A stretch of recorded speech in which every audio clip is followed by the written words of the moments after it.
Ladies and gentlemen, big hairy news.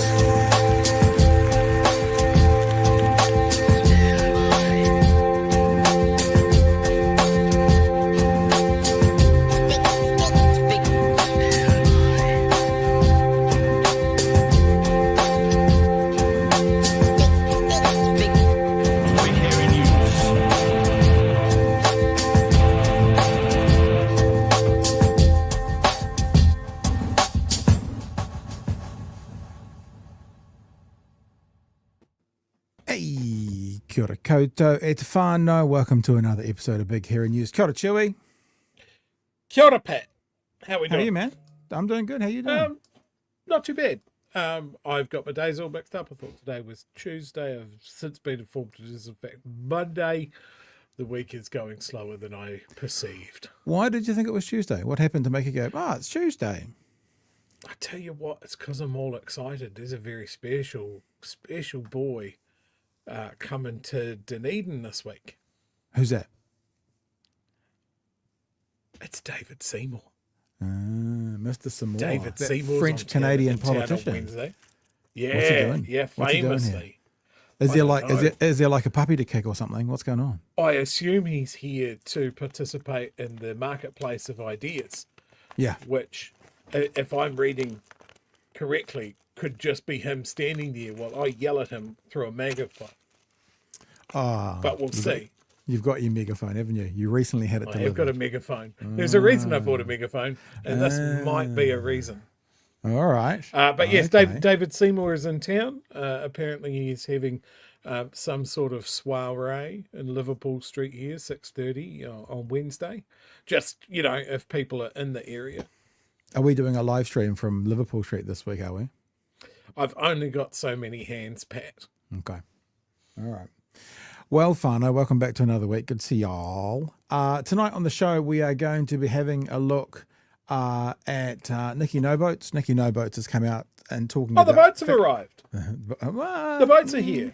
I don't know if the boats are Oh. here, but I'm talking about Family Boost package. The Family Boost package that was going to give everyone about $1 million a week and 100,000 families would have access to it, and ends up that about 50,000 families got it, and under 50 families got the top amount of Family Boost per fortnight that they'd been going on and on and on and on and on and on and on and on and on and on about. Wasn't it a So, key?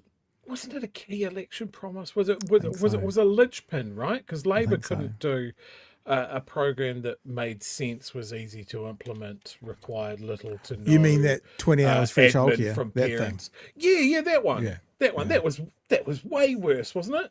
Yeah, I think so. And so we'll have a look at the announcement. Apparently, it's the legislation formerly known as Family Boost. I don't know what it's called now, but we'll have a look at the new one. And also, I've got a little. Have I got a cup of tea for me too? No cup of tea for me? Coming? No. I found a little clip actually. I know we've focused quite a lot on Israel and Gaza and Iran last week. If it's in the news, so we talk about it. That's what we do. I found a clip over the weekend off GB News about a GB News contributor, and you hear this a lot in America at the moment, talking about, can we please just put America first? Can we please just focus on the UK first? Can we please, not look after all these other countries? And then when the person who was opposite says, what about Israel? The man kind of melted into himself, because all of a sudden he realized all his bravado was in danger of him ticking off a potentially lucrative lobby group that might be someone that he wants support from. So it's a nice little clip to show. And also, you guys told us last Thursday night, because I'm not sure when exactly the news came out, about the government, or some members of the government, some businesses in New Zealand being, what's the right word? Let me get the right word. Being referred to the International Criminal Court. And so thank you for all the contacts. And John Minto got in touch, and I had a chat with John over the text message, and we ended up getting Sam Vincent, who's going to join us in just a couple of seconds, who is a lawyer who's involved with that. So the man who knows everything there is to know about this situation. So that's pretty much the show tonight. A few other bits and bobs along the way. We'll have a look at Elon Musk says he's starting a party up. I'm prepared to say I'll put $1 down on that will never happen. But we'll talk about that a little bit later. And also, there's some new patrons who have joined up in that. We won't feature that this evening because we have a guest, but tomorrow evening we'll give you a proper shout out and that kind of stuff. If you want to be a part of what we do, you can just visit us at patreon.com/Big Hairy News. Let's even put it as the banner for the show. And it can just run along the bottom there if you want to be a part. And remember, whānau, if you were with us last week, we have a family meeting coming up this week. And the family meeting is going to be on Thursday night. And it's going to be talking about the next 18 months up until the end of next year that we want you involved with, including the next election. So that's a Thursday night family meeting. Spread the word. Okie dokie. We have a guest to start off the show with us right now. Actually, I'll just bring Sam on and I'll ask him the question before telling everyone what he is. Welcome to the show, Sam Vincent. Sam, good evening to you, sir. Good evening. The question I was going to ask is, are you a part of the Palestine Solidarity Network Aotearoa, or are you because like we got the contact through John Minto, or are you someone who's been engaged by them as a lawyer for this work? What's your role in the whole thing? So I'm not a member of Palestine Solidarity Network Aotearoa. I've been supporting them in their legal work. So you've been engaged by John. Okay, so let's have a look. Right here on the website right now is PSNA.NZ if you want to find it for yourself. There is, I believe I read, it was a 103-page document about New Zealand's complicity in Gaza war crimes being referred to the International Criminal Court. Some ministers of the Crown have been mentioned, Christopher Luxon, Winston Peters, Judith Collins, and then a couple of companies, Rocket Lab, and also, I forget the name of the one that builds the Rakon, there it is, Rakon as well. And these are the people that you've included in this document, submitted it to the ICC for war crimes. So rather than us fumbling over the whole thing and getting half of it wrong and you correcting us, why don't you just start from the beginning and tell us what is this referral all about and why? So it is about us. It's about PSNA, I suppose, with me doing most of the writing, referring to the Office of the Prosecutor of the International Criminal Court. It's at least those 6 individuals. It's trying to deal with what we understand to be the issues of New Zealand complicity, if I could put it that way, or likely New Zealand complicity in the commission of atrocity crimes by Israel. And so that extends to political support. It extends to Rakon and Rocket Lab and the likely significant support that we believe that they're giving to Israel. That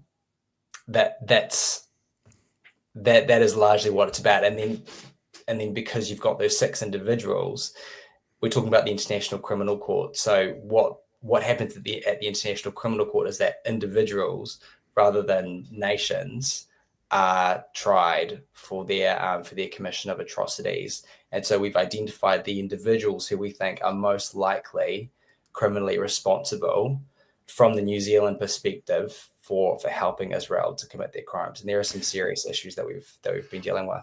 Okay, so when you say criminally liable, obviously that implies an action that can be judged criminal or not. What are the actions you're talking about, especially for the ministers? We'll get onto the companies shortly, but for the ministers, what have they done that you believe to be criminally liable for this?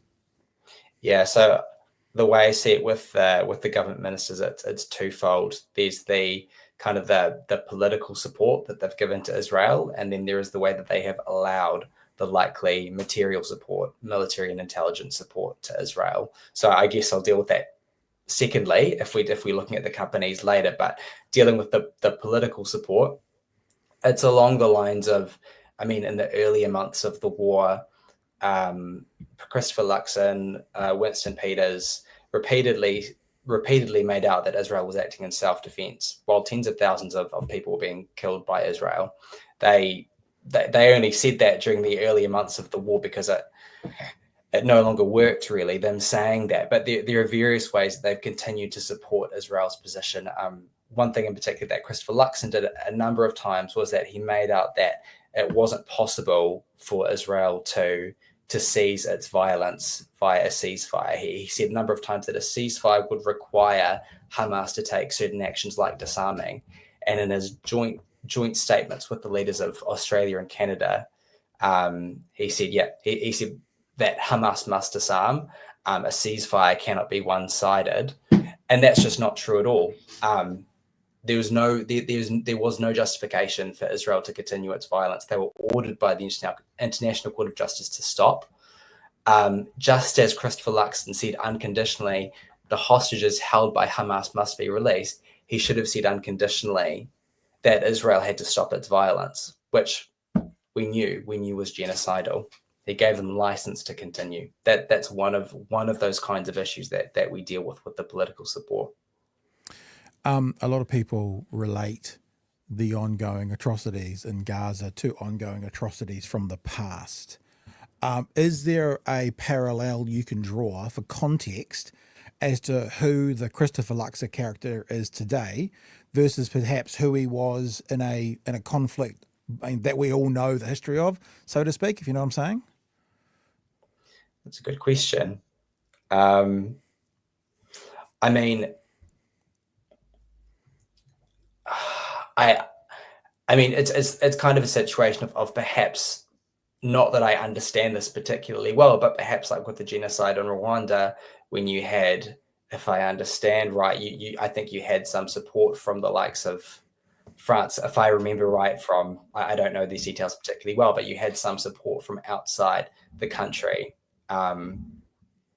particularly because you have both material support, or likely material support by allowing those businesses to provide military and intelligence support, but also the moral support, the political cover, the legitimization of what they're doing.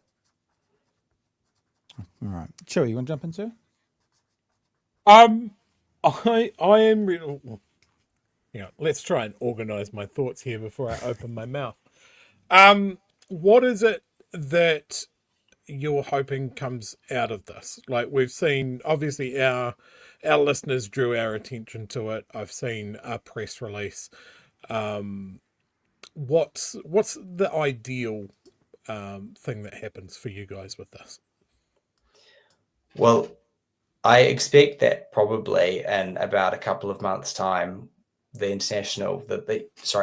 Office of the Prosecutor of the International Criminal Court will likely come back to us and say, we've accepted your evidence. It's now formally included in our investigations.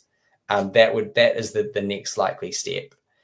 And from there, I don't know, to be honest. I mean, at the moment, we've got Benjamin Netanyahu and Israel's now former defense minister, Yoav Gallant. Those are the only two people so far that the prosecutor has gone after. But I think that is likely to widen as time goes on.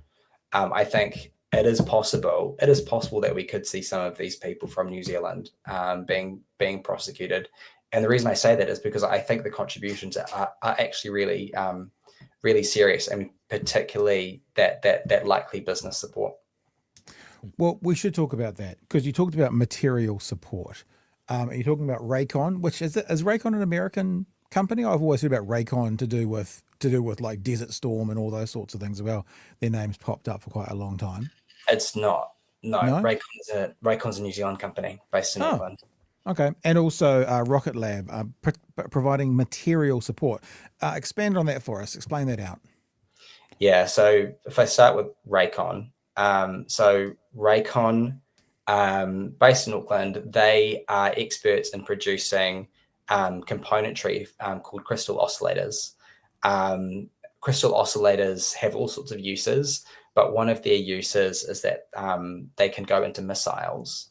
And what they do, military-grade crystal oscillators, is they help missiles reach their target by GPS.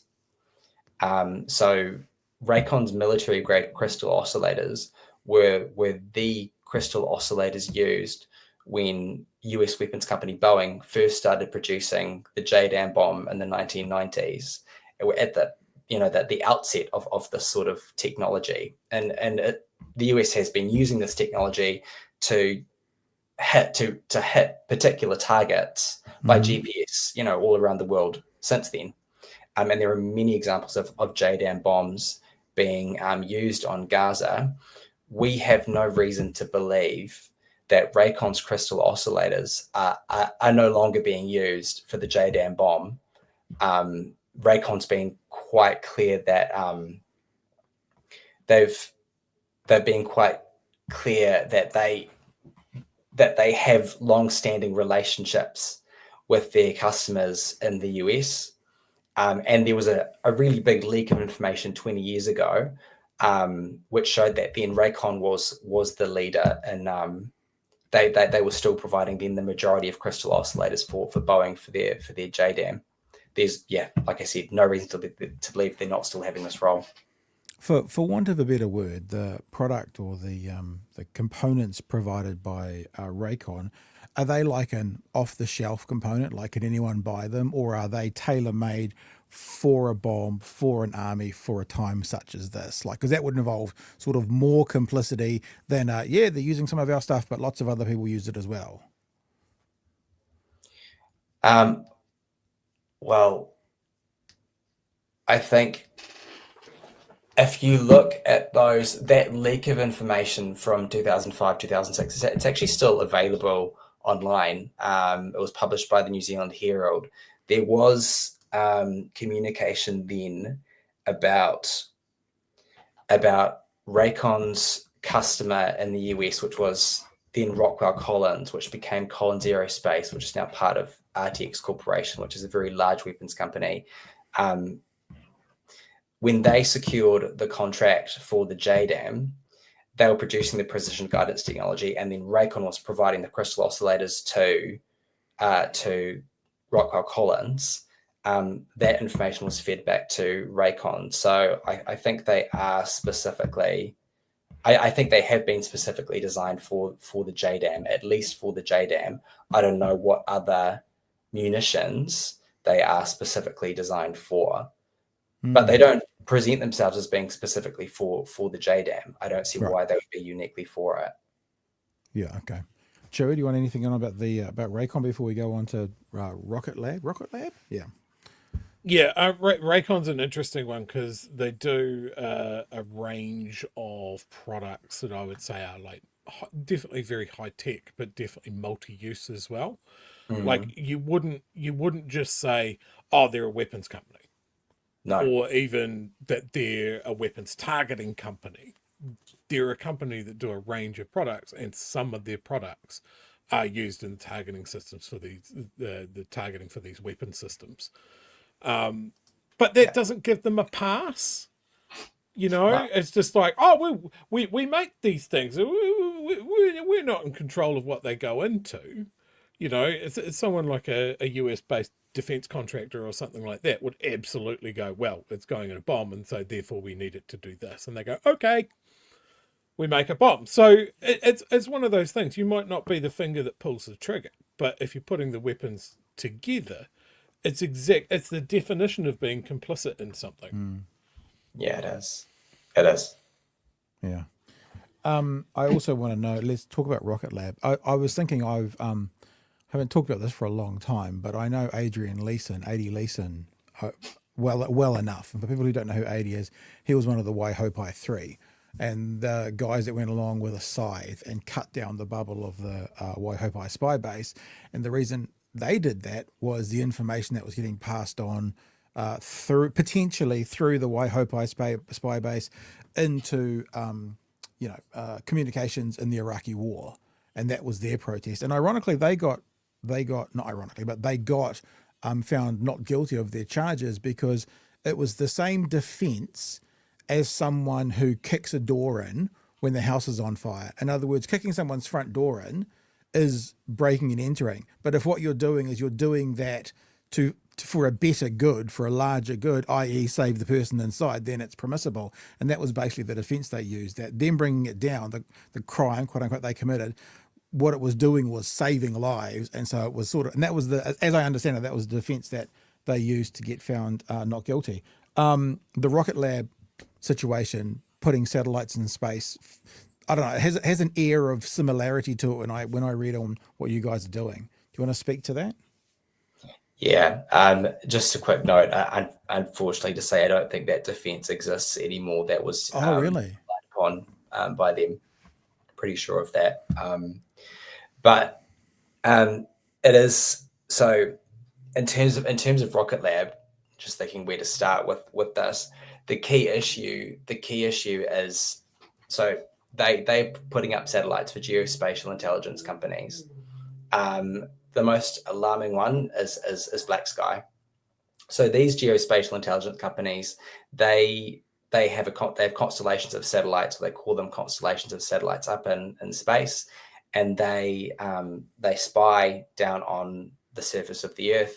They often use radar to produce really high quality imaging, and then they sell that imagery, that data, that analysis of that data to their clients around the world. And so one of these companies that Rocket Lab has been launching geospatial intelligence satellites for is Black Sky. We found out last year that Black Sky has a very large contract to supply satellite imagery, high quality satellite imagery to Israel.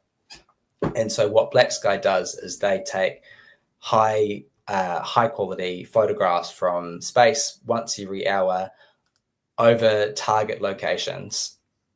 So Israel, as its client, presumably, is giving target locations to Black Sky, and then Black Skies would then presumably be monitoring those target locations.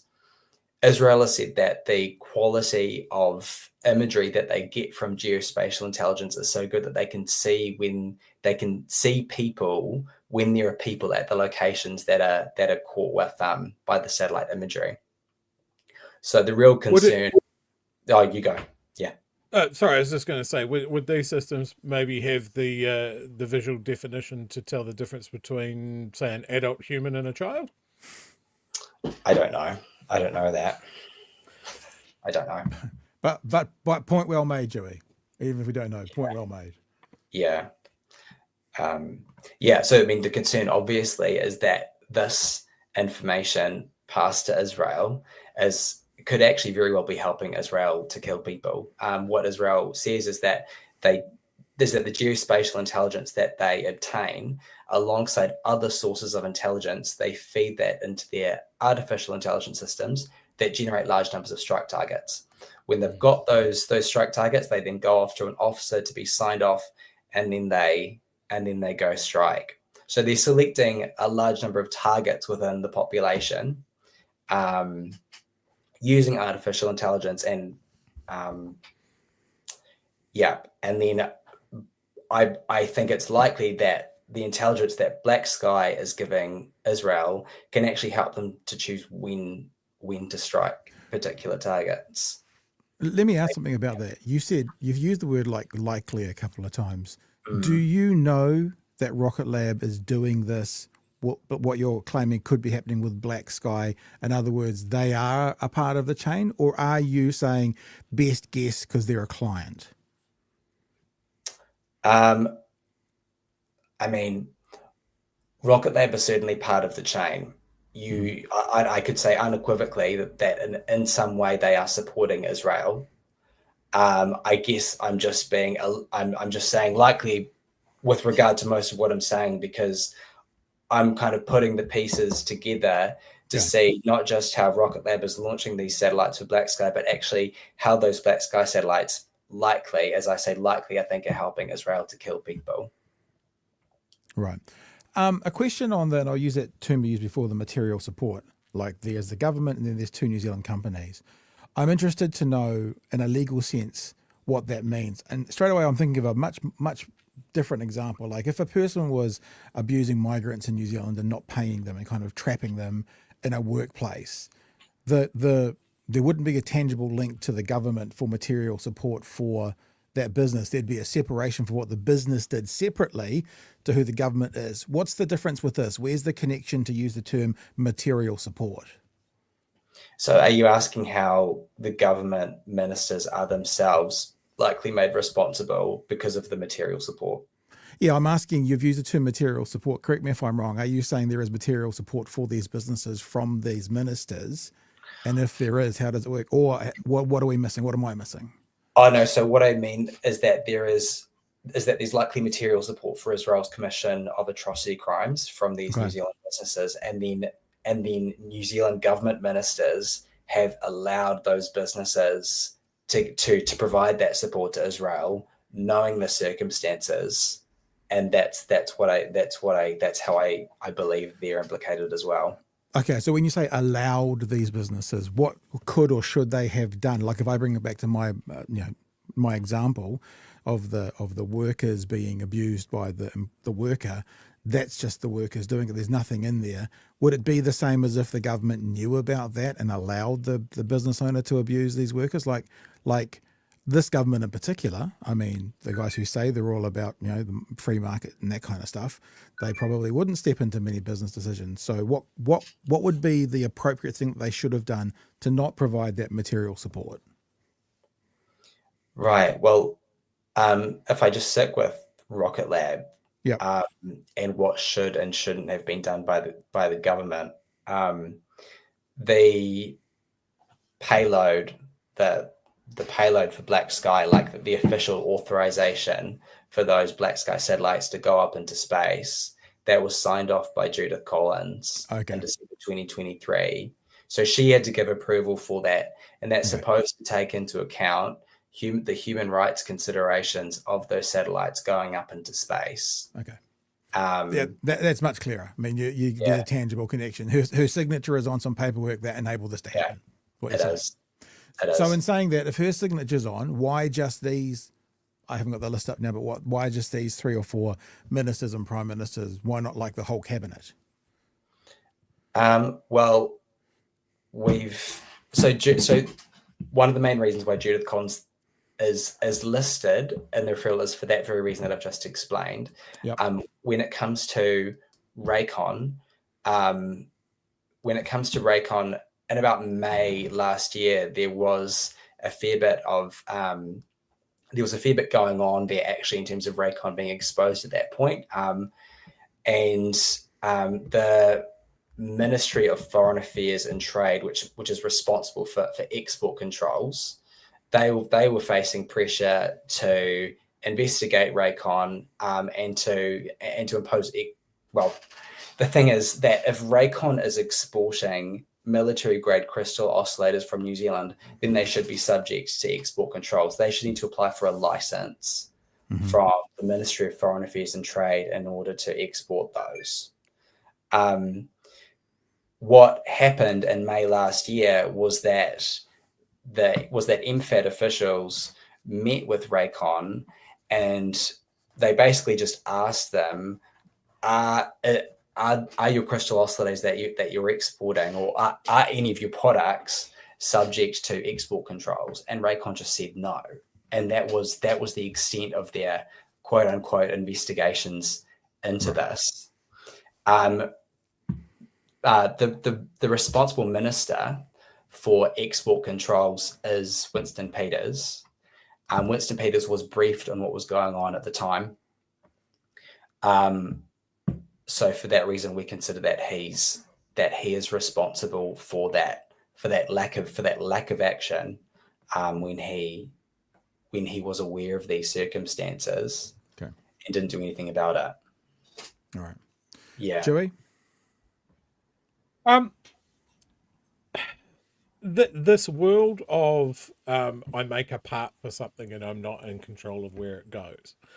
This is something that I've seen the Ukrainians highlighting a lot of as well when they analyze wreckage from Russian weapons and find out that it's full of American washing machine parts and shell companies sending components that end up in weapons and that sort of thing. It seems to be an issue globally that you can make a little piece of something that becomes something else and are therefore essentially blameless. Is this, in your view, our little part of that? Yeah, I guess it is. Yeah, it's the thing is that if the supply of products like Rakon's military grade crystal oscillators, if they are contributing towards Israel's commission of atrocity crimes, which I believe they likely are, and then if Rakon is allowing this to happen while knowing of that likely contribution, and if in fact it turns out that it is proven that the crystal oscillators have been used in those missiles that have been used on Gaza, then they have knowingly helped Israel to commit atrocity crimes. Then they're criminally responsible for that. So it's not blameless. I can't remember what the word you used was, but I mean that sort of thinking that the responsibility doesn't exist. It doesn't actually match up with the international criminal law about it. Right. Was just thinking, what do you say to the people, the critics out there? We like to call them the crunchies who turn up in our chat from time to time, who will say things like, well, you guys are just making some noise. You want some publicity. You got to get a headline or two. This is just a bit of bluster and nothing will come of it. How would you respond to those people out there? Well, I think, to be really frank, there are two things that I want out of this. I want a process towards accountability to be in train, but I also want these activities to stop. I want them to be investigated, and these likely contributions from New Zealand, I also just want them to stop. So there is that as well. So yeah, I can't deny that in being the lead writer of this ICC referral, that I am also trying to expose this likely complicity, because justice is meant to be open. Justice is more than just a court. It's more than just a prosecutor. It's actually a bigger social thing. And it's the other point also is that by identifying the likely commission of international crimes here, these aren't crimes that can only be prosecuted in the International Criminal Court. These are also crimes. These are also New Zealand crimes. And it's not entirely out of the question that one day these likely crimes might not be prosecuted in New Zealand, just as you can prosecute international crimes in New Zealand or in any individual jurisdiction around the world. Because that's sort of my last question, I guess, is we know that the ICC has arrest warrants for some Israeli leaders. What will this do? Let's say it gets to that end goal and you guys put before the courts and they agree with you, and this is a tantamount to war crimes, or war crimes are associated with war crimes, whatever the decision would be. Then what? Doesn't seem like Netanyahu's making. He doesn't seem to have such a big deal with his arrest warrant at the moment. Yeah, well, if he wants to not get arrested, then he has to not go to a number of countries around the world. I think that is just the logistical limitation of the ICC's jurisdiction. But I mean, yeah, that is the reality of it. I suppose on the upside, his travel is severely limited. Not that that's accountability, but yeah, that is the limitation of the ICC for sure. Although, as we are all aware, but just to remind people, when Luxon was asked about what would happen to Netanyahu, he said, what word did he use? We believe in international law. We support the ICC, Luxon said at a press conference on Monday.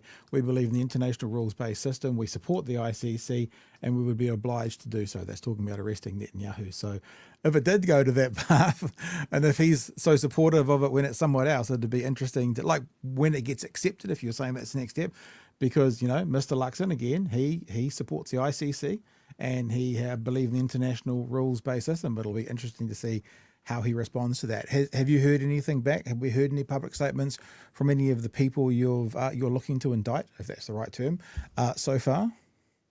No, there have been no public statements from them. No, I mean, we can just expect dismissal will be the strategy. All right. There's a question here from Kiwi Bird. I'll just throw this at you as well. I'm not sure how much you know about the regulatory standards bill, but Kiwi Bird says for Sam, would the RSB passing encourage more companies to use New Zealand to commit potential war crimes? Do you have any comment or thoughts around that, Sam? I'd love to give a sophisticated answer to that, but I don't know the RSP well enough, I'm afraid. I was writing this referral instead of doing a submission on the RSP. How long did it take? 103 pages? It was months and months of work. Yeah. All right. Yeah. Joey, got anything you want to wrap up with? No, I think I've covered off everything that I wanted to speak on. When do we hear about the next stage, Sam? You said a couple of months. Is that what we're thinking? So like the last quarter of this year, you might get sort of a word back about what's happening next? Yeah, I'd say that's likely. Yeah, vaguely a couple of months or a few months. Yeah. And the next step would be we've accepted your evidence and now it's time to present. Is that sort of what comes after that? No, once the evidence has been accepted, there's no time frame on what comes next. So the Office of the Prosecutor of the ICC has an ongoing investigation into what's happening in Palestine. And as that investigation progresses, we can expect that there'll be more formal investigations into particular people and particular issues opened, and arrest warrants for particular people. So this is a really big and drawn out process. You kind of, I mean, that makes sense that it would be, seeing it's so vast and complicated. If people want to find out more about it, PSNA.NZ, on the front page there is the referral to the International Criminal Court. Sam, thank you for joining us tonight. Is there anything you want to leave us with? No, I think I've said it. Well, we really appreciate you giving us some time. Pass on to John, thanks as well for hooking this up. And when the next stage does hit, whatever that is, we'd love to have you back to find out what happens next. Great. I'd love to be here. Appreciate it, Sam. All the best. Thanks for your time. Thank you. That is Sam Vincent, the lawyer for the Palestine Solidarity Network Aotearoa. I guess putting a case together and referring to the International Criminal Court. It's Luxon, it's Peters, and it is Collins, along with some couple of companies as well. Chewy, thoughts? Interesting, man. Real interesting. I've just been watching some of the discussion in the chat, and Have they been nice? Have they been good? It's an interesting thing. Have they been good kids? People have been holding forth views and treating each other with a modicum of respect. It is good. It's what we like. And I guess I'm going to paraphrase, and to the people involved in this chat, please forgive me if I'm not exactly encapsulating your view. But I guess when you look at an organization like the International Criminal Court, that sort of thing, there is an element of, I guess, so what's it going to do? Like, what's it going to do? Like, they don't have police, they don't have powers of arrest. So why bother? You know, and I think that's an interesting position, because the alternative is do nothing, and that in the face of what is very clearly a genocide, what is rounding up on 3 years of just absolute horror, that doing nothing isn't an option. Yeah. And I think the longer that this has gone on, the less defensible it's become. And those folks that have come up and said, well, Israel has a right to defend itself. All of those old talking points, like we covered off last week, we played someone hitting the greatest hits of the start of this sort of thing. Israel has a right to exist and a right to defend itself, and all of this. It doesn't land in the same way now, because it's gone way past where a lot of people are comfortable. And I think here in New Zealand, it's very easy for us to go, we're so far away, we're small, we don't really matter. But as you can see here with companies like Rakon and Rocket Lab and that sort of thing, if we have a finger in this pie at all, Yeah. then we are complicit. We are part of this. As a developed Western nation with relationships with countries that have a bigger role in this, we still have an obligation to go, this is not right. Like, it's not even, we're not comfortable with this.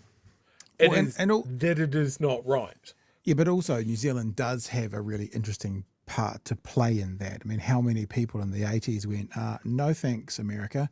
You can keep those nukes away. Like, this has been a country that has made some of those stances. You know, like, we get a bit pissy when politicians now kind of go, aren't we plucky and maybe we can do, like, we've done a shit ton for a long time. Like, we have, and I hate the phrase punched above our weight, but we have been an impact on the world in all sorts of areas for a long time. Rather than saying punched above our weight, I'll say more so than a population of, who knows what it was in the 80s, 3 million, and now 5 million should ever do. So, and I do think we might get taken more seriously on the international, in the international world by diplomats and stuff than some other countries, you know, much bigger than us because of the history we've had in that area. So, yeah, I think there is, you know, weight and sway to the word. There was another comment very early on that didn't follow up with anything, but he was essentially blaming Sam for dragging New Zealand's good name through the mud By saying stop killing kids. Yeah, now bastard. the person that points out that this is happening is not the person that put our good names in the mud. It's the companies that decided that they were comfortable with this level of exposure. Yeah, what a fucking... we talk about legacies. Talk about legacies. Those people who run Rakon, like, thinking about, you know, delivering high-grade missiles to the world since 1994. What kind of legacy? Man, you'd be embarrassed to be in that space. I did find, I saw you looking at the same blurb on their website, because I went looking for the crystal resonators as well. And it was the wording that they used. Frequently asked questions. What are the key applications of crystal resonators? Now, I've got to say this on Rakon's website. It is very bland, sort of like just tech product website. It's all nice shades of white and that sort of thing. But yeah, what are key applications of crystal resonators? Now, count them off. Crystal resonators are used in many applications, including in-dash personal navigation devices, microwave backhaul networks, smartphones, tablets, GPS modules, and G-sensitive defense equipment. We'll just leave that one at the end. Yeah. So yeah, I found that quite interesting. But It's this also is hang on. It's also interesting when you're on that. They don't have a picture of a missile as their example. No, they don't have a JDAM. They don't have a JDAM height. In fact, it looks like a Mercedes Benz. It's a very nice car, not a very explodey bomb as their imagery.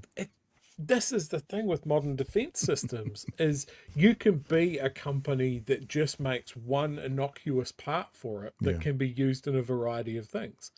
What is that company's responsibility to go, hey, something that we make is doing that? Yeah. It's not what we intended. We only intended our products to be used in a righteous, 100% just war, not one that's messy and confusing and morally grey, or one that is completely black like Netanyahu's soul. I admit it's a weird position to be in, but I think in that case, the investors, the CEO, the boards need to look inside themselves. It's a moral question. Now you talk about Rocket Lab. I think it was a couple of years ago. It's probably appropriate to show this again. We showed it twice last week, but there you go. A couple of years ago, someone high up on the board or the management team of Rocket Lab resigned because one of the core principles that they stood by is that we will not be a defense contractor. And of course, Rocket Lab has changed their position on that. They're working with the US military. I guess that happens, Chewie, when you add a zero to the invoice, doesn't it? Yeah, and some people are comfortable with it and some people are not. And good on that man for making a moral stand. The other thing I could say, and I guess this goes with a lot of tech companies at the moment. I still can't believe what we're looking at with these pictures. It's like the fucking moon. Honestly, any city, imagine that being Hamilton being as flat as that, or Auckland or Wellington, which is only in my dreams, Pat. What is it with tech companies that are sort of getting into that military space that they're like, right, we need a name.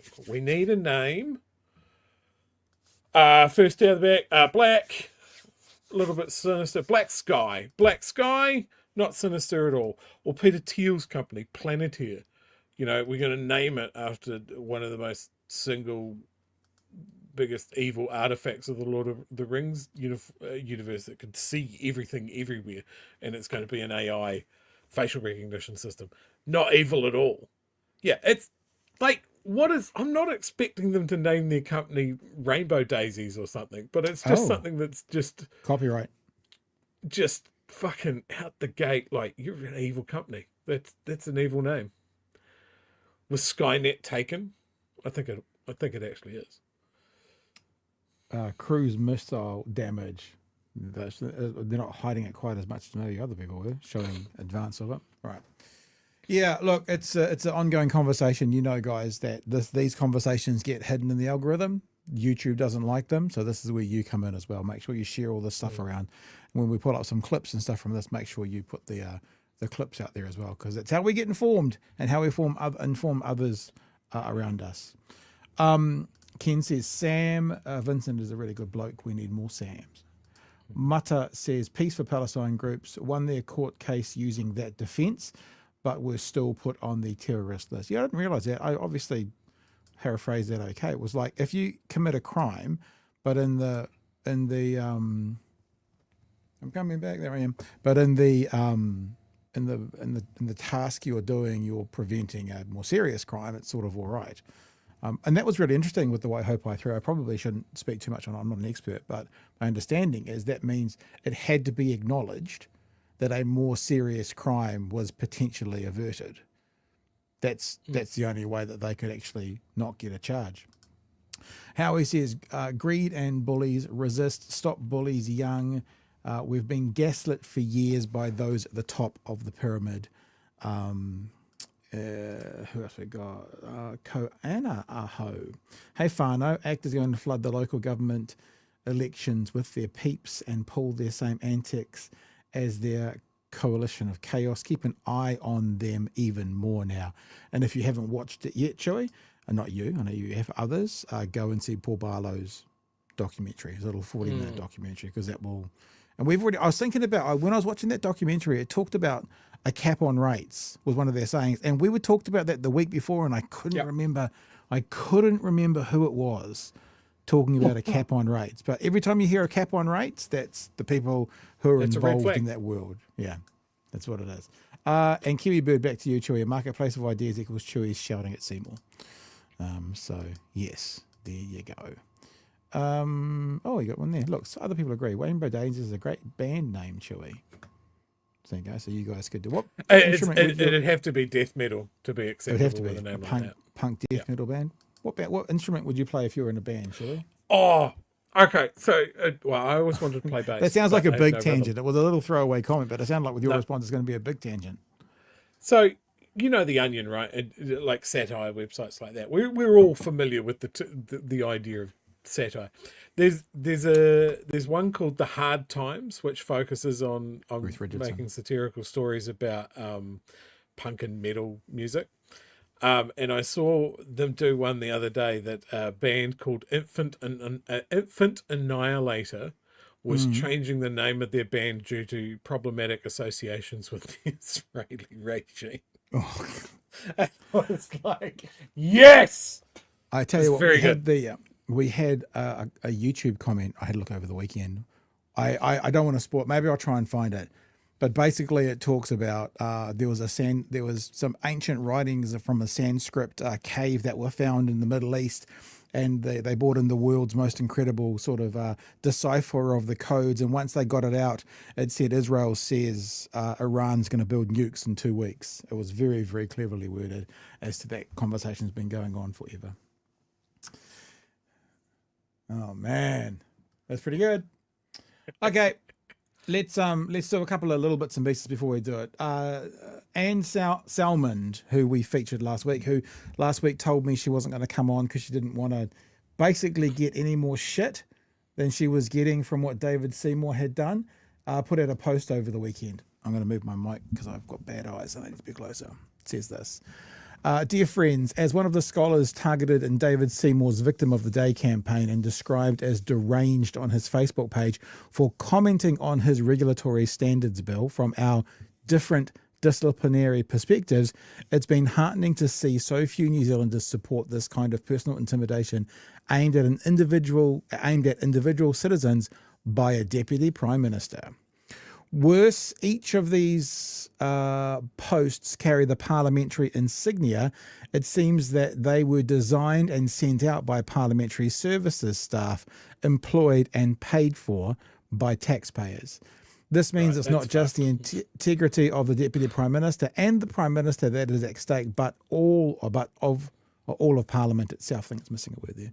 It is acceptable for parliamentary staff paid by, if it's acceptable for parliamentary staff paid by taxpayers to target individual citizens for expressing their view about a bill that's currently before a select committee, then our democracy is in deep trouble. I thought that a flood of official complaints to the Cabinet Office from people offended by this campaign would have encouraged the Prime Minister, who's responsible for ensuring that ministers hold, quote, high ethical and professional standards, end quote, to require these posts to be taken down and for the Deputy Prime Minister to withdraw and apologise. No such luck.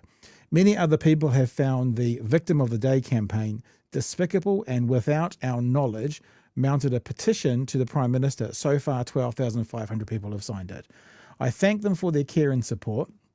That's a lot of New Zealanders who care about upholding ethical standards of behaviours from our politicians, irrespective of political affiliations. This is not a party political matter. Under the Cabinet Manual, the Prime Minister has the responsibility for ensuring that ministers behave with decency and professionalism. The Victim of the Day campaign does not meet those standards. It is a clear abuse of power and taxpayers' money.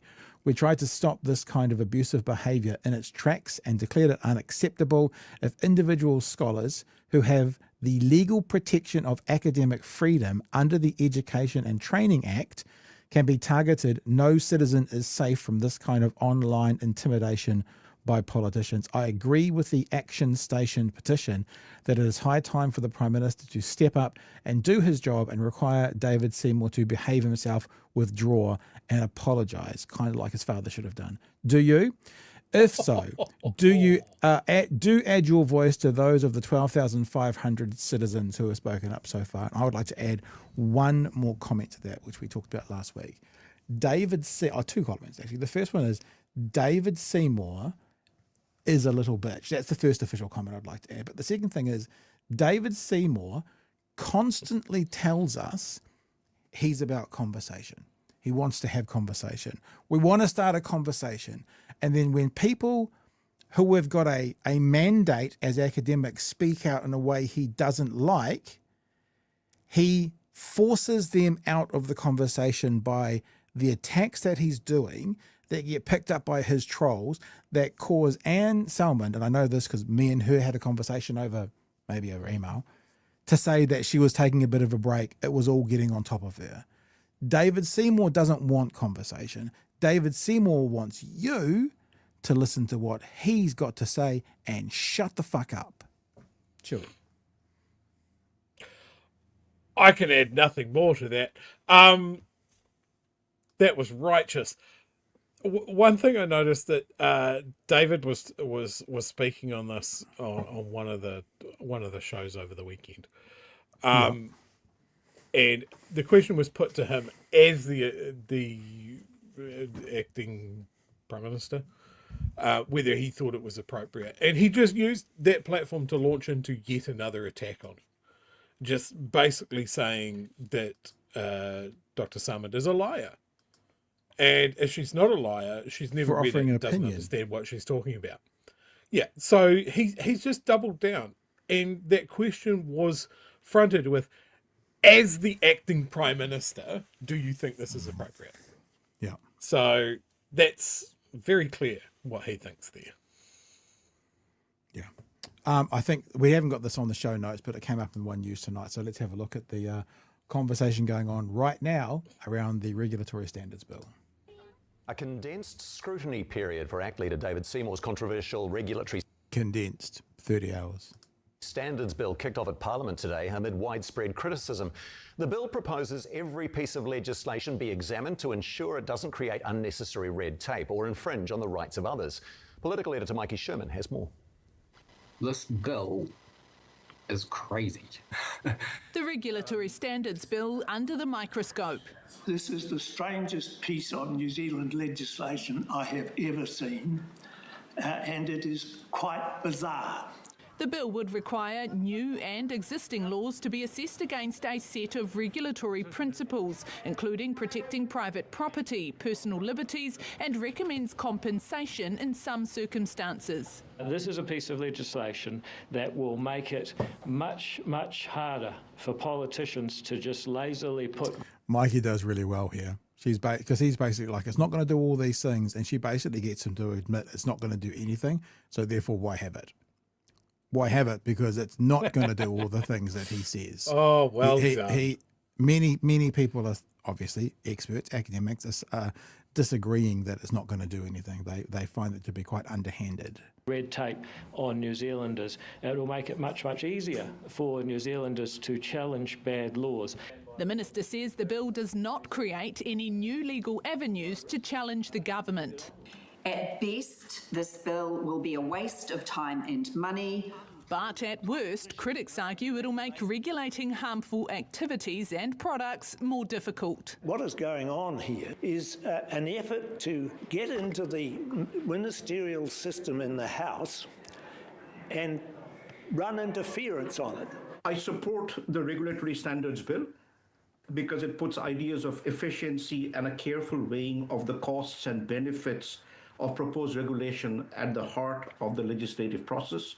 More than 150,000 submissions were made, some noting there's no requirement for new or existing legislation to take into consideration the Treaty of Waitangi. This is a relitigation of the treaty principles bill under another korowai, under another cover. I'll consider it if people will give me a practical example of how considering the principles of the treaty would change the law. No, that's a cop-out because you've designed this piece of legislation. You determine whether the treaty should have a place in it. Why have you decided it doesn't? Because I'm still waiting. I mean, you could give me an example right now, right? But you're not going to. I think the basic point is that it's our founding document. Okay, but how does that change the practical outcome of the laws that people in New Zealand end up And following? if it doesn't change it, as you suggest, what's the problem in putting it in there? Well, first of all, I don't want people to put the person on the track. Submissions on the bill will continue for 3 more days. Mikey Sherman, One News. There you go, Joey. So there's a little quick addendum for you as well. So that was a nice, an excellent and devastating. in other words, question. if the Treaty of Waitangi is going to make no difference to this one way or the other, then put it in. Rimmer, not compute. Yeah, very good. Yeah, that's did her job. Sorry, that was. Oh, no, stop moving, chat. Thank you. Look, what does former Prime Minister and clearly acknowledged constitutional expert Geoffrey Palmer even know anyway? Yeah. I noticed that David Seymour hasn't put him on the victim of the week. Wonder why. Look, I unfortunately was only able to catch snippets of the oral submissions today. But it was remarkable the caliber of people that were making submissions, making very succinct submissions that this should be rejected. So I think it's an interesting one for Seymour because, like, on one hand, I think we're going through the motions.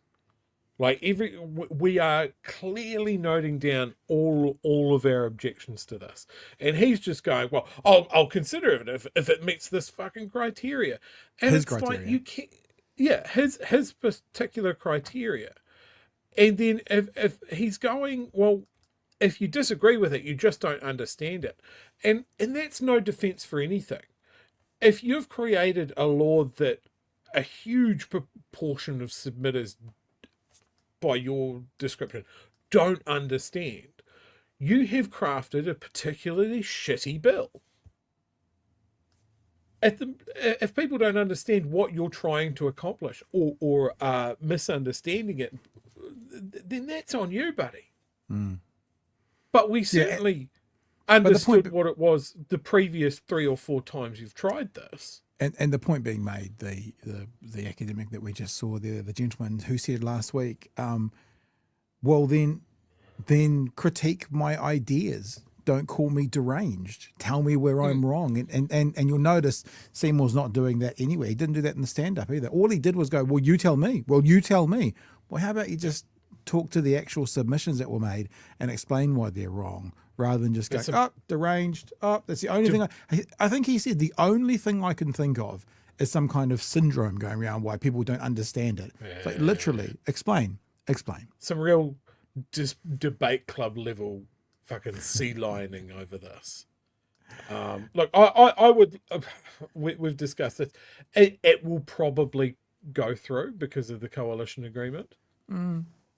Remember what Duncan Webb told us, that Winston's wily, and he said he would support a bill. I'm not hanging my hat on anything to do with Winston. True. Like, you just can't. But again, we come back to something that we have been banging the drum on for the whole time. The reason that this is here, the reason that this is causing such division, the reason that this has summoned the array of people, and as I said, very high caliber people, to put their views forward that this is a shitty bill and shouldn't go any further. That is on Luxon, who was probably playing Candy Crush on his phone and looking at his watch to find out when he was Prime Minister, rather than actually sitting there going, I have a clear understanding of New Zealand society and the things that New Zealanders see as important. There is no way that I can agree with this. I must kill it before it takes its first breath. He's allowed this to happen. And I don't know where he is at the moment. But I wonder if he knows that he is responsible for this. Good point, Chewy. Let's get to some of the super chats and we'll move on. Gold says Ruby Freeman and Shane Moss were personally targeted by Trump and lackeys. They got a settlement. There needs to be a way to hold government officials to account. How can the GG not be petitioned to step in, Governor General? The technician says Ash Sarkar interviewed Blind Boy on Novara Media in the last 24 hours. Was a brilliant interview, really interesting. Yeah, we're going to feature Novara tonight as well. That's the conversation we're going to get into in a sec. Bill says, get the capitalists out. Free enterprise will be squashed by this nonsense. Yeah. All right. Before we do that, though, here we go. Did you hear Winnie on Wātea? I did not, but no. I will have a look and a listen. Maybe there's something for us to know there. A little quick one for you right now, and I'll give you my premise behind why I think what I think. Donald Trump is freaking his little undies out. Elon Musk has said that he is definitely going to start the America Party. America! I mean, like, he's the guy that does all these things, like, he calls it Doge because of the Doge coin he had. I mean, if anything, I would have had a slight more respect from if he had have spelt America starting with an M. The America Party would have been better, and I mean, it still would have worked. But rather than me kind of going into why I think this is all kind of horseshit and never going to happen, Brian Tyler Cohn gave us 60 seconds, I think today, on why Elon Musk will never do this. And the answer is because he's a liar. And how many other lies has he told in the past, which he's never done? The guy lies almost as much as the president whose campaign he funded. Elon predicted autonomous Tesla robo-taxis in 2019. Didn't happen. He predicted a cross-country summon feature in 2016, where even if you're in LA and your car is in New York, you could still summon it to you. Still doesn't exist. He repeatedly declared that SpaceX will put humans on Mars by the mid-2020s. Didn't happen. In 2016, he claimed that the first manned mission would happen by 2024, paving the way for a full Mars colony. It didn't. He promised a revolutionary 700-mile-per-hour transportation system called the Hyperloop. Doesn't exist. Politically, when he bought Twitter, remember this promise? For Twitter to deserve public trust, it must be politically neutral, which effectively means upsetting the far right and the far left equally. Or how about this one? Just to be super clear, I'm not donating money to either candidate for US president. In other words, Elon is very, very often full of complete shit. He lies as freely as he speaks. So when he says that he's going to start a new political party, you can take it with a grain of salt because, well, bullshitter's bullshit. There you go. And I think really you can't add much more to what Brian had to say there. Bullshit is bullshit. And he says it now. I mean, it's like the Cybertruck, Chewy, you know? It was going to be X amount of dollars and do X amount of range and et cetera, et cetera, et cetera, and was going to be able to float and yeah. None of which was true. Yeah, just a liar. No, and look, I'm going to say, look, Elon is doing something that the American democracy definitely needs. A third party. Another billionaire's vanity project. Yeah. Oh, no, that's not it. I also had to laugh at the announcement on X. We've tried red, we've tried blue. What's the other? What's the other? Oh, you've written something else rather than saying something else. Now it's time for the whites. Yeah. Right. It's worth pointing out, of course, Elon can't be the president. Yeah. Yeah. Well, until they change the law. Like I was thinking about this, it's like how can Trump get a third term?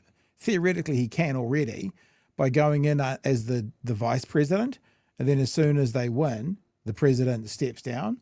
I wonder what would happen if you were not born in America and you were the vice president. I don't think there's anything in writing that says you can't be the vice president born somewhere else. Not sure about that, but I did think about that the other day. Or with Trump, he could just announce martial law.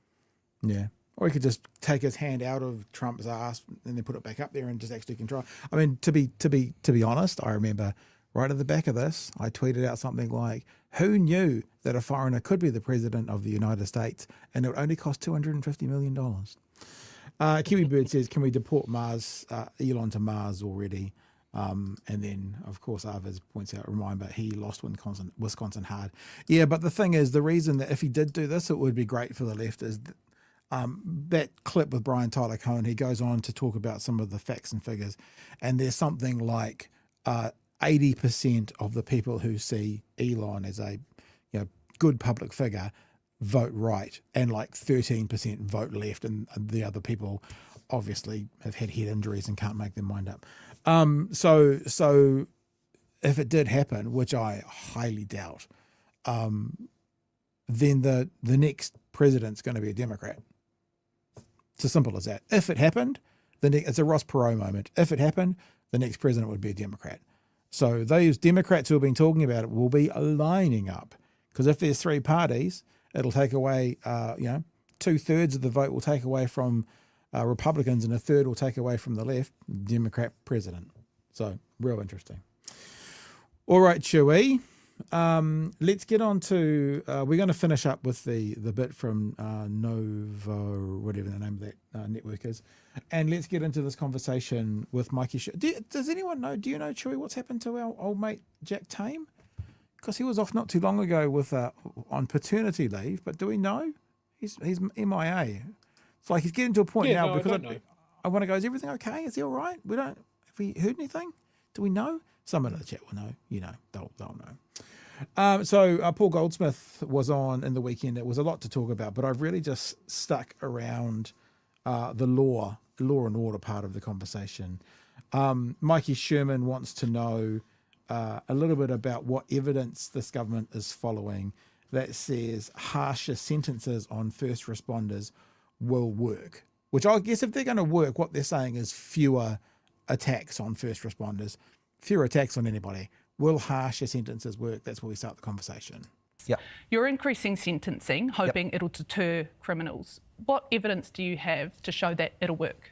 Well, look, there's a long-running debate about deterrence. The starting point is if you want to reduce the number of victims, you've got to deal with that very small group of New Zealanders that create the most victims. And that's why tougher sentences for them is important. It's why sure, but what's the evidence behind it? Well, the evidence is that if you're in jail, you can't create a new victim.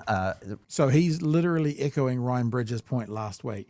Anyone who does anything outside of societal norms, if we lock them up, then the problem's solved, right? Now, I've got some research for you. You'll be surprised to hear, Chewy, that the actual opposite is true. and spending time inside actually causes you to be more of a problem in society. Because you're in jail. So that's the clear message that we're wanting to send. But the whole point of the policies is to deter people before they, do those offences, attack first responders. And so the signal is that for first responders, there'd be an extra couple of years on a sentence, and for those assaults. And that's sending a message that, society, on behalf of society, these people go into danger, dangerous situations on behalf of society, and we want to be absolutely clear that they should be treated with respect and shouldn't be encountering violence. And if you do, not only are you going to suffer the normal consequences, you'll suffer more significant consequences. The reason I ask about the evidence behind this policy is because if we look at the UK, who has similar laws, assaults on UK police, they were up last year. Ambulance staff experienced their highest ever rates of assaults. It's funny, eh? Chewy, it's almost like they have these laws in the UK and they're not doing anything. And remember, this is the guy who last week, when he was on, I think, Breakfast Television, and was asked very clearly, will it make a difference in the moment? He said no. No.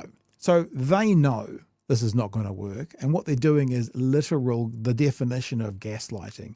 If you look up the dictionary, the word gaslight will have a picture pointing to Paul Goldsmith, say, see him. Because they know it's not going to work. He said last week in an interview, it's not going to work, but creates the headline. Tougher laws don't appear to have had any effect. Well, the alternative of softer laws certainly doesn't work as well. No, that's not the alternative. It's not either or. It's so binary. God. It's so binary. Like, hard laws work, and then the soft laws don't, because we've been saying that for years. So, like, if it's wrong, then that calls into question everything we've ever said. We can't have that. Can't have that. And so, yes, no single thing. A sentencing law is not going to change everything overnight. But you've got to have it be steeped in research and evidence. What you've got to do is Chewy.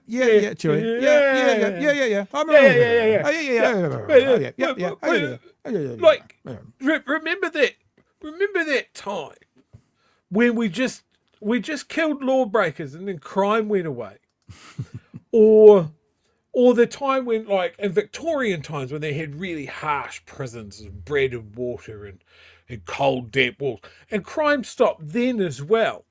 And it's only when the hippies got in control of everything and said, well, maybe there's a reason people are the way that they are, and we should try and find out what that is, and then stop that happening. That's when crime came back in a big way. Yeah. And talking about people's feelings never changes anything. Never go to therapy. Never talk about your feelings, because it doesn't work. It doesn't work. Send a clear and consistent message. And so the clear and consistent message that we laboured under for a long period of time was, oh, don't worry. Labour. It's somebody else's fault that you whacked somebody over the head. It's something that's happened in the past, or it's we'll give a whole sort of culture of excuses around that. We're changing that message. I'm sure Labour would disagree with that. We're changing that message, and we're saying that there'll be real consequences, and people are personally accountable. Seriously, though, what? Yeah. So there is Mark 1 of this conversation, Chewy. Why are you going to? Is there evidence that harsher sentences on first responders will make a difference? It's quite important now. I'll tell you what I'm getting sick of on Twitter. Everything? No. I don't interact very often with people on Twitter, but occasionally when I'm putting up a new tweet, or I'm putting out my, a clip that we're doing or whatever, I see a tweet and it says things like, where's your evidence for this? And I want to be able to say to people, Google it, without wasting any of my time engaging a conversation. So all you need to do is Google, do harsher sentences cause a downturn in crime, or stop offending, or reduce offending? You can do this, crunchies. When you see a point, rather than go, actually just have a look around. I did that. No, Chewy wants to say something about it, but I'll show you some of the research I found shortly. Yes, Chewy. wouldn't it be amazing if those people that came at you and says, well, evidence, please, applied that same rigorous standard to the people on their team? Yeah. Like, that'd be lovely. Like, go on. Because that's what it is. None of this is backed up by facts. We have decades of evidence. We have studies going back years and years and years from societies reasonably similar to ours, not exactly the same. And it all shows that that doesn't work. Like, if you actually want to improve society, then harsher penalties don't do it. What harsher penalties do is they trigger that fucking punishment gland. The punishment gland that people have. They want to see bad people punished. That is just human nature. But you can't turn around and say, does this improve society? Like, there are always going to be people that say that the bad person should be taken away forever. So here's my question that I put in Google. Does harsher punishment deter crime? And every single response it's all in there. You got to pick any one. So I just picked the first one. First one is so many universities. Yes. University of Sydney, I think it is. I'll just read you the synopsis of the research. You can look at the research yourself. The myth of deterrence, straight away there. That's National's entire crime and punishment policy. The myth of deterrence. Deterrence is sentencing's dirty secret, says UNSW law expert. One of those experts, Mr. Seymour, that you think's got some kind of syndrome. It's easy to think that the threat of punishment will simply dissuade someone from doing the wrong thing. But it turns out that deterring would-be criminals by instilling doubt or fear of the consequences is more tale than truth, TALE. Mm-hmm. Deterrence is largely an article of faith, says well, that makes sense. Luxon being a evangelical Christian, says UNSW Law Emeritus Professor David Brown.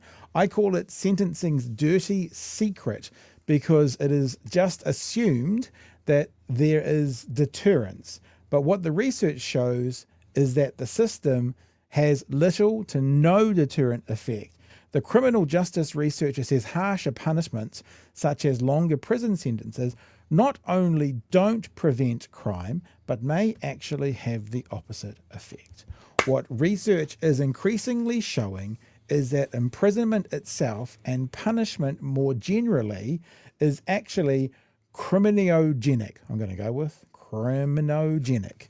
It makes it more likely that people are going to re-offend, he says. Now, we can get into the research as to why that is, but when we have those terrible people on, like Tamitha Paul, who calls the Department of Corrections the Department of Connections, that's kind of the reason why. They go inside for longer, they get more connected, they come out better criminals, and they cause more trouble on the streets. So there is plenty of research out there, not just saying that it doesn't really work, but it actually makes the problem worse.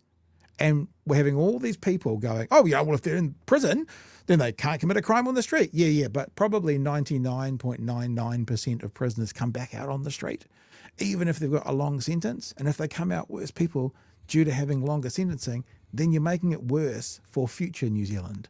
But then again, maybe that's the truth, Chewy, that this government doesn't think of the future. They only think of the here and now. And the here and now is, can we please get re-elected next year? Maybe. Yeah. Sir. That's the problem that they're always trying to solve. They're talking about trying to improve New Zealand society. That is a lie. And you can prove that by looking at all of their words and actions, because none of it is for the betterment of society. It is for the betterment of their mates, for their donors, for their property portfolios, for their private prisons and private health care. That is the angle. Like, we know how to improve crime stats. We need to pour money, time, and knowledge into the communities that criminals come from. Mm-hmm. Because nobody's born a criminal. So they have to learn it.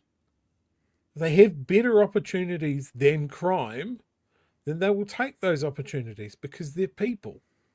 if you lock someone up for a longer and longer term, A, it costs the taxpayers a lot more money. B, it breaks this person's life more and more and more the longer they're inside. Gives them less opportunities when they get out. And if you don't have any legitimate opportunities when you get out, well, guess what's always there for you? Your old friend crime. And the cycle repeats. And we'll get a left-leaning government that goes, this is bullshit, we need to break the wheel. And people will get fucking upset because their punishment gland is saying, I want to see more punishment. I don't care about what the University of Sydney says. I feel in my guts that someone's got to pay. And then the right-wing government gets in and they do this again and again and again and again. The next clip, they're talking about the coward's punch law. I'm not going to play it because we're going to play the last clip, but I did want to highlight one thing. When challenged on how to know that it's a coward's punch law, a coward's punch, and what to do, and I've written this down, this is a quote. Goldsmith says this: if you do crazy stuff, and if you create victims and change people's lives through violent behavior, there are going to be tougher consequences. Now, all I wanted to say about that to Mr. Goldsmith and to this government is this: if you do crazy stuff, government, and you create victims and change people's lives, government, there are going to be tougher consequences. Now, I know there are going to be some people out there who consider what's happening in some areas to some beneficiaries and stuff violent, but if we even take that out off the table for now, this government is, quote, doing crazy stuff. This government is creating victims. This government is changing people's lives. Now all I want to know is what are the ongoing or the tougher consequences we're going to put on this government? Because they seem to be fulfilling the criteria that Mr. Goldsmith shared in this conversation about getting tough on crime. So if you're fulfilling the criteria, other than being violent, although I know there will be people out there saying there is violence happening because of their cuts and stuff, then what are your tougher consequences? Just going to put that out there and leave it out there for a bit. The last bit we're going to talk about, which is very good, and Chewy, it actually kind of speaks to something you've just said to do with crime and coming out of prison and welcome back to the old crime, is the shoplifting laws. Mikey Sherman does something very, very good here that embarrassingly I've heard no one else do. Because this moist bus ticket, he goes to the classic line of they're stealing to order. Hang on. If they're stealing food to order, that means there's a community out there who can't afford the supermarket prices. What does that say about the economy and about those people? It was a very small point made, and I think it wasn't amplified enough, so we're amplifying it. Why do you think people are shoplifting food? Well, a lot of the evidence that we've heard from police is a lot of it's around, it's organised. It's not just random people stealing because they're feeling Specifically hungry. around stealing food from supermarkets. It's stealing it to order, walking out with trolleyfuls of beef, and then it's going off and being sold. And so there's an organised crime element to it. It's being sold? Yes. And there's also... So there's a black market for supermarket food? Yes. A black market for baked beans, Chewy. I wonder why that is. And and what does that tell you? Well, it tells us that some people don't like paying for things, and the rest of society that does pay for to pay for food, and therefore there's a black market because there's a need there. You're just you're being a little bit reminiscent of Tamitha Paul, which is I think that's what a lovely compliment, Mr. Goldsmith. Thank you, says Mikey. Market because there's a need there. You're just you're being a little bit reminiscent of Tamitha Paul, which is I think that's a lazy comparison. The Greens probably one you already had in your pocket, but we digress. I was amazed that the Greens decided to get into the shoplifting debate, but they did. It's a genuine question, though, Minister. But the point because is, why would people steal? It's not like jewellery or electronics. It's food. People are stealing food. Why do you think they're doing that? My answer to that is that a lot of New Zealanders right now are doing it tough. We're in a. Sorry, did you just say the quiet bit out loud, Mr. Goldsmith? Because you're getting a bit too far away from blame Labor for doing it tough. You are aware of that. Are you aware of that, Mr. Goldsmith about to announce increased funding for food banks? I think so. To remove a market for these steal to orders. And maybe taking away those tax cuts from the top 5% and distributing that money to the bottom 5%. I know what he could do. He could take some, just a little bit, the $400 million worth of excess profits that the supermarkets have got in the last 12 months. You can take some of that. But look, if there's people that want to buy fucking out of the back of my car fucking mints, and this, they know it's not legitimate. But at the moment, you go to the supermarket, a kilo of mints, which used to be an absolute staple for poor families, is $20. So someone's doing robberies. Someone. But they're not getting any time. Maybe the robbers are robbing the robbers. They're not getting any time for that. Here. All right, let's get to the end of this. This government can't conceive of the fact that if there is a black market, they can remove that black market by increasing funding for food banks or cracking down on the supermarkets, price gouging the fuck out of all of us. Or funding beneficiaries so that they can live a meagre life rather than a desperate life. A third option. My answer to that is that a lot of New Zealanders right now are doing it tough. We're in a difficult economic period, but there is never any excuse for stealing, and there's never any excuse for expecting the rest of your fellow New Zealanders to foot the bill for your food. And we have a strong and effective... Hang on. There's so much to unpack. Did he just talk down the whole tax system? Did he? Because he just said it's for the rest of New. Well, is it okay for the rest of New Zealand to pay for these new helicopters coming? Like, hang on. If you've just said that it's never okay to take from the storehouse of money that all New Zealanders contribute to, whether it's tax or whether it's supermarket profits, it's not okay to take from that. You're a libertarian. All tax is theft. This is interesting. All right, we'll keep going. Fellow New Zealanders to foot the bill for your food. And we have a strong and effective welfare I guess the system in question, New Zealand. Minister, if you allow me, is can people who are being forced to steal food pay for fines? Well, they're not being forced to steal. Nobody's forced to steal food. You think they want to be doing that? Well, ultimately, we have a welfare system in this country, and people should obey the law, and that's the very clear and consistent. We have a welfare system, do we? Apparently. Yeah, are you wanting to add to it, or should we get to the last 30? No, just pointing out this fucking fool doesn't know what he's talking about. Minister, that the welfare system doesn't necessarily cover the cost of living. Well, there's still no excuse for stealing, and so that's why we're sending a clear message at the moment. You've got to go through a whole court process for low-level shoplifting, and that's why we're bringing in an infringement regime like a speeding ticket, so that there are real consequences. Now, people need to pay their fines, and that is a big challenge that I've inherited, and the government's inherited. There's been a long-standing slackness when it comes to bringing in fines, and I've given very strong instructions to the Ministry of Justice to get cracking, and we're budgeting on getting more, and we're going to be quite ruthless in doing that. Okay. Again, the quiet bit out loud. We're budgeting on getting more. So Mr. Goldsmith needs money to pay landlords and tax rebates. So they're budgeting on getting more money coming in through their fine system. All of a sudden, Chewy, that treating your shoplifter like a parking ticket starts to make more sense because they need more revenue to pay for all their tax cuts.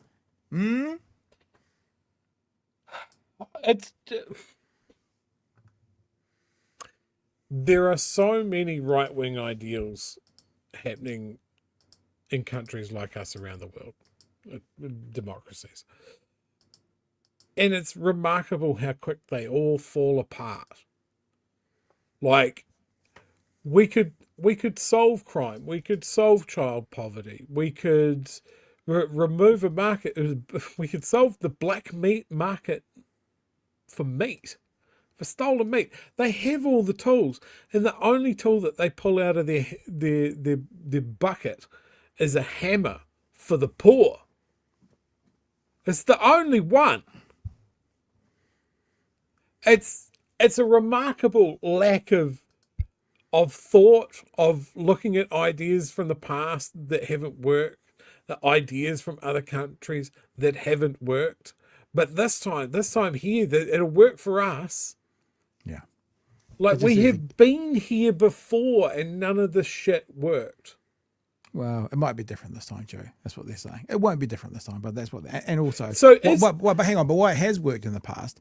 It has worked to get parties elected and re-elected. That's where it's worked. Has it worked on the problem? No. Is the New Zealand electorate a battered wife that just keeps coming back, going, "This time he'll treat me good"? Yep. Because it's bullshit. Why do we do this to ourselves? Why does the New Zealand electorate keep on voting for these guys that have not a new idea in the cupboard ever? Why do we vote for these guys that are like, just straight out of the gates, New Zealanders don't deserve nice things? Yeah. Yes. We are going to just wrap up with one more thing, but first of all, Arvid says Democrats are weak. Don't underestimate their ability to fumble. They need to make way for Mamdani. I don't know if that's true or not. For the presidency, we'll see. We'll see. Arvid's fuck around. Another one. Find out. NACT NZ. I mean, if it was Mamdani and they did have a third party, then he wins, because that goes without saying. But we shall see. Remember last time they had a chance for a Mamdani and Bernie Sanders? The Democratic National Conference screwed him. Debbie Wasserman Schultz screwed him, and we got Hillary, so be aware. 8 Vasta says it's telling where the current government chooses to put its money. Tax breaks and subsidies for wealthy landlords, while the solution for poverty and social struggles seems to be more prisons. Absolutely. Let's do this last bit, because you'll enjoy this fun. We'll go out on a bit of a nice one. This is from Nova Media. I scraped it off theirs because I couldn't find this anywhere online. This guy is a right-wing commentator. He is about to go into an epic rant talking about UK first, don't care about Pakistan, always UK first. And then his counter commentator goes, what about Israel? You'll see the moment where he kind of goes, oh, man, like no one else but the UK, always UK first. What about Israel? Well, sheesh, not entirely sure I know how to answer that question. Have a listen. I want a national unifying politics which puts Britain first, not Pakistan, not Gaza, not any other foreign policy thing, Britain first. Not Israel? Well, not Israel. The media's just been talking about Israel and the IDF for the last 4 or 5 days. That's what they talk about. Did you see the moment his soul left his body, Joey? Did you see it? Shit! We'll watch one more time and then we'll play it through. This is the moment his soul left his body. Which puts Britain first, not Pakistan, not Gaza, not any other foreign policy thing, Britain first. Not Israel? Well, not Israel. The media's just been talking about Israel and the IDF for the last 4 or 5 days. That's what they talk about. You wouldn't think that high streets in this country are on the, are on the way down, or public services aren't doing well. And remember, not Pakistan, not Gaza, no one else first. He's about to change his tune, though. Well, people are struggling with their bills. I hear so much about Israel. Is that a fair point? Well, my personal view is Israel is a very close ally. Well, until recently, it was a very close ally of the United Kingdom. We should look after our allies. Unfortunately, no, we shouldn't. Unfortunately, we should look after Britain. Unfortunately, Israel no longer feels that we are. So all of a sudden, not Britain first. We should look after another country. Not going to look after Pakistan. Not going to look after Gaza. But we should look after Israel. Really? This isn't one of those moments again where Israel breaks any kind of quote-unquote logic of a right-winger, a bit like free speech. This isn't one of those moments, is it? Where it's Britain, no one else matters, Oh, Israel, they really matter. Until recently, it was a very close ally of the United Kingdom. We should look after our allies. Unfortunately... No, we shouldn't. Unfortunately... we should look after Britain. Unfortunately, Israel no longer feels that we are a reliable ally, thanks to the Labour government. I care. And lots of Britain's Jews, a lot of British Jews in the country care about that. The point of politicians in the UK should be to look out for the UK. That's it. That's something, by the way, that the right always used to say.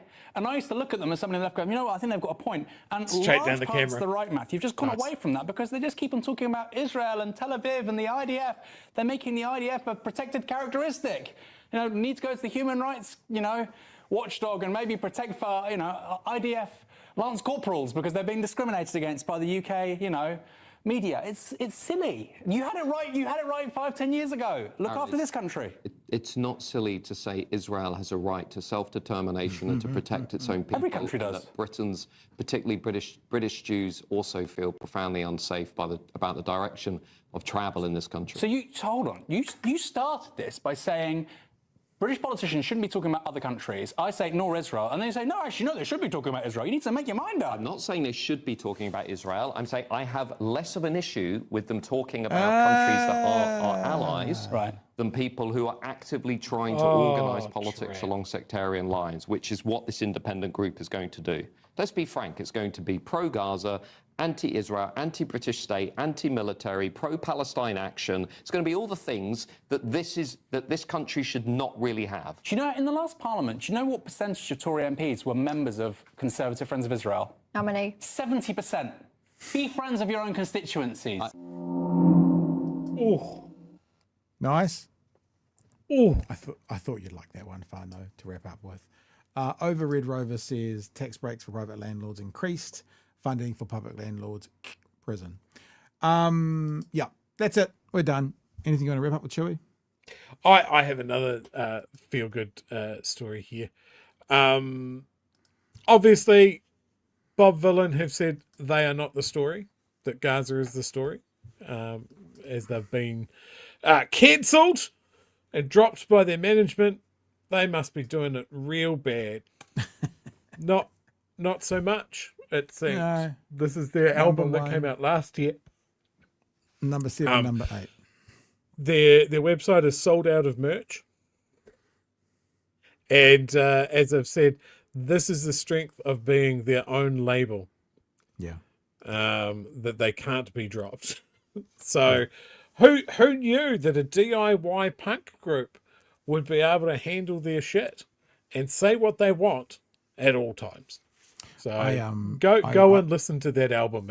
I was listening to it really over the weekend. It does have some Rage Against the Machine vibes to it. I like it a lot, actually.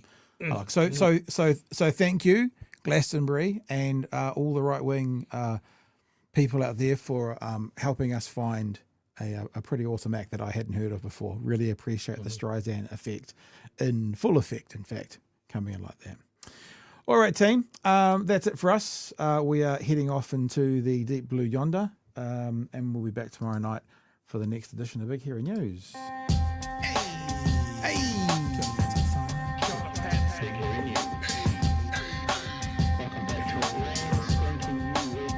Help us settle a debate, whether it be thoughtful or funny, even if we're all creatures of hate. It's a fine line that we're walking together. For better, push aside the temptation to berate. Let's take a note of the corners we stand in. As many points as the hairs on my chinny chin chin. When the news that we're watching is hairy, knowing all the things that we need to be wary of. Like the rich have the hand out for rewards, while the many have to work at what they can't afford. And the rest of us ain't paying attention, or maybe have questions we're too worried to mention. Other media is still dwelling on trivial facts, vetting peas from the rice and the mice from the rats, and picking and choosing a war path to run, and linking ourselves with the hill to die on. It's gotta come down to a welcoming vibe, with an A and a self and a higher in mind. All heavily either this way or that, and will be analyzed by what Chewy and Pat. With the evil in the world trying to mess with your head, and you're sitting on the couch, you're thinking chivalry's dead. Each night, 2 nights, they're gonna sing you to bed. It's Big Hairy News. That's it for me, Chewy. I'm all done. I'm going to get up and... I was going to lie. I was going to say tuck myself up and get myself up to bed. I'm going to get off the stream and start editing. There you go. That's what I'm going to do. Yay! And I wonder if we can get... Do you reckon we can get an interview with Mr. Samore this week? Maybe we should approach his office. See if we can get a 2-on-1. Yeah, if not, I'll find out some way of crudely strapping my cell phone to my... Oh, what did someone call the chat? They've christened my megaphone the foo-foo phone. Nice. So maybe We we'll like get an that. interview that way. All right, team. We'll see what happens tomorrow. We'll catch you tomorrow night from 9 for a next session of Big Hairy News. Hooroo. Cheers, fam.